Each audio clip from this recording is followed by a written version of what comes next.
So this standing exercise is designed to work into your obliques. Your obliques are a group of muscles which wrap around the side of your body. So they're kind of attaching down here into the hip, down into the upper leg, and all the way around your back here. And they interconnect within your spine here. You've got obliques that run crossways, crossing over each other to support you through rotation and lateral bending.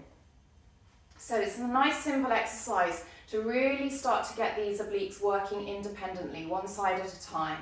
Taking one hand down the side of your leg, make sure your feet are wider than your shoulders. You're going to take your other hand to the side of your head here, making sure you keep your shoulders stacked over your hips. You're going to imagine yourself zipping up your abdomen nice and tight, so pull that belly in, and then also just really connect with your tailbone.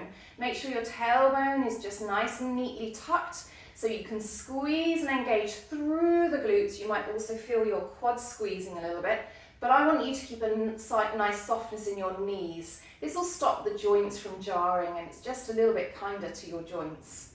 We're just going to take a nice side bend here, reaching down, letting the lower hand travel towards your knee. You'll feel the side of the body here stretches. This side of the body is squeezing tight to allow you to do this bend. And as we come back up, we're going to feel this side of the body squeezing to do the lift up. And I want you at the same time to imagine you're zipping up your abdomen nice and tight. So we're taking it over to the side, squeezing on that lowering side, lengthening on the opposite side, and then as you're pulling up, the lengthened side is now squeezing, and the squeeze side is now lengthening. So we go down and up, zip up that abdomen, but make sure you keep your shoulders stacked over your hips. So you're keeping nice and straight and tall through the upper body. Remember, don't lock your knees, keep them soft. Nice and smooth and controlled. Now to change this exercise up to make it just a little bit more taxing for your muscles, try taking one arm straight up above you. You're going to hold this arm straight up. Keep it in that vertical position. You're going to take the lean away, the same lean away, but keeping this arm nice and vertical so you get much deeper extension through the lengthening side. And just a little more strength to zip up that abdomen to come back up to the top. You want to be thinking about taking the ear away from the arm, taking the ear back to the arm. All the way away and all the way back.